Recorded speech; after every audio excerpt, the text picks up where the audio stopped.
Hi guys, so today I'm going to make you meat and potato patties. This is my all-time favorite. What the ingredients we have, I've got 500 grams of mincemeat, which is lamb mincemeat, and then I've got around 1 kilo of potatoes.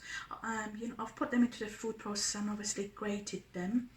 And then I've got 120 grams of onions here. So if you have like a normal size onion, that'll be fine.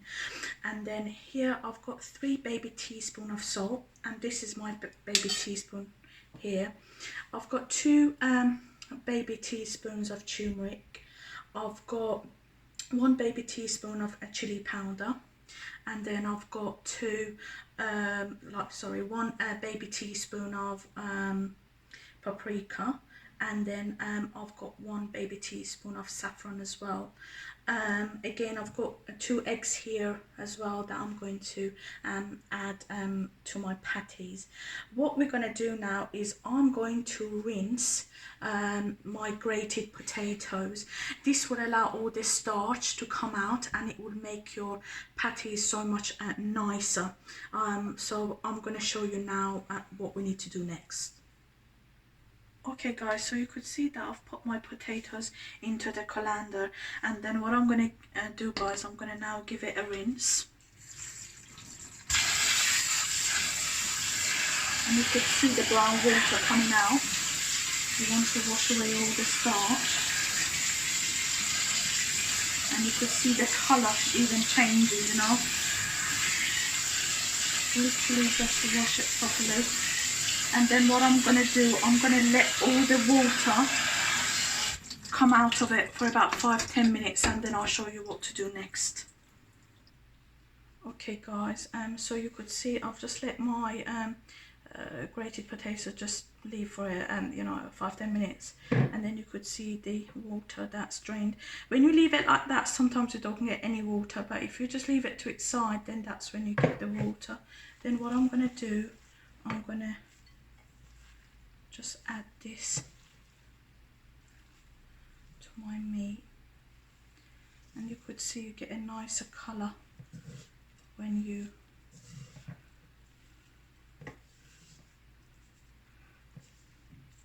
okay guys, so I'm going to mix them together. I'm going to also just add the egg yolks as well to this.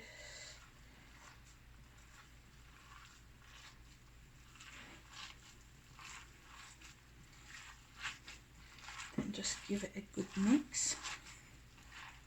So guys, you know these spices that I'm using, if you for example don't have saffron, you don't need to add saffron.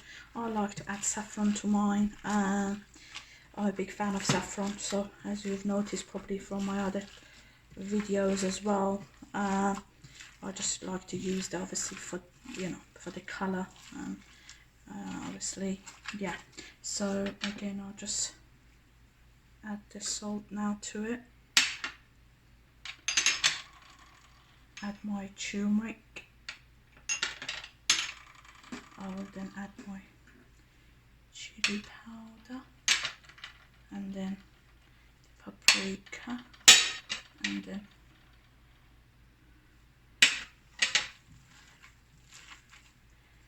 again any of those spices that you want to add or not put in, or whatever, you can do as you wish.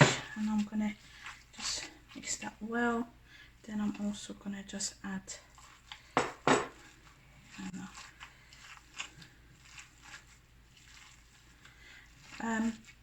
when you grate your onions, sometimes you may get some juice guys, especially if it's like a large onion. What you could do, you could just put it into a mini plastic colander, and then just let the the juice just to come out of it.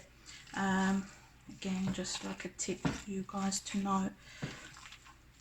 And then literally we're just gonna just mix it. Make sure you mix it well. You want all this spices and everything to get into your mixture.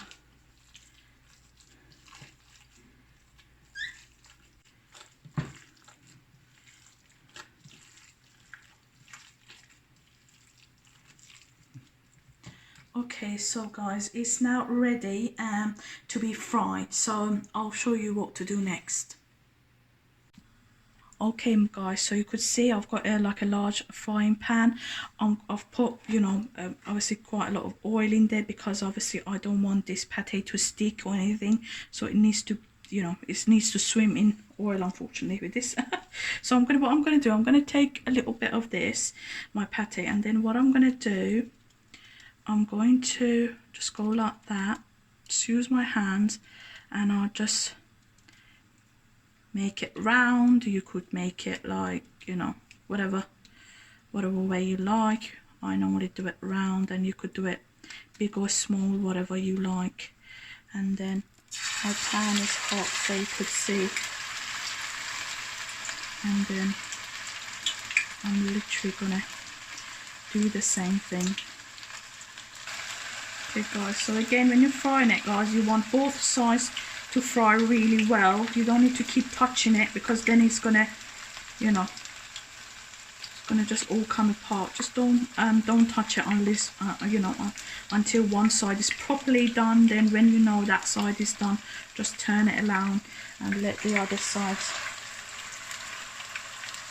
Guys, you can see it frying away. You don't want to put too much into the pan. You don't want them to stick together. You want to be able to move it about, you know. So yeah. Okay guys, so you could see it frying away. Again, this is perfect amount for this type of pan. So I've got 7 in there. You don't want to add any more, because as we said, you don't want it to squash together. So I'm going to wait until one side is done, and you could see when it's done, because you could see the brown, you could see golden brown bits around it, so you would know it's time for it to turn. Okay guys, so you could see these two, I would say, is ready. Look at the front and the back. You could see that it's brown, so they are ready. Again, I'll just put them on paper kitchen towels guys, so that will just absorb all the you know, the oil. But you know, at the beginning I said just add a few, you don't want to add too much. When it starts cooking, it will shrink down, and then you would have more rooms to add more you know, meat patties. So yeah, that's what you would do. So look, now it's shrunken down, I've got room to add another one, so that's what I'm going to do. Okay guys, so you could see that my meat and potato patties are ready. You can serve it, obviously I've got gherkins, I've got tomatoes here, and I've got flatbread that you can serve it with. You could, I normally like it with a plain Greek yogurt that you could serve it with, and what you can do, you can just add a little bit of salt to your you know, yogurt, and then yeah, and then obviously just mix it, and then you could use that as a dip. If you'd like to have it with rice, you can check out my previous video, and I'll show you how to make you know, Persian rice in that video. I'm just gonna give it you know, a taste just to see how it is. That's fantastic guys, it's so lovely. You should try that. Again, when you're turning it, when you're frying it, just make sure that you use obviously wooden flat spoons, you know, to turn it around. That will obviously stop it coming apart and everything. But it's amazing, and it's so soft in the middle. And the key ingredient in this patty is the potatoes, and you want the potatoes to be, you know, obviously more than your meat. That's why I had 500 grams of meat and 1 kilo of potatoes. That will make your pate, you know, really soft and delicious in the middle. Obviously if it's not that amount, then you could have a more, you know, it could be just a bit more harder. Your patty will be harder, and that's the way I like it. I like it to be soft in the middle. You could have it again hot, cold, you could microwave it, you could have it all day long, and you wouldn't regret that guys. So you should definitely try it. If you like this video guys, please give it a big thumbs up and subscribe to my channel for more. Press the bell so you're notified when I upload a new video. Thank you so much for watching.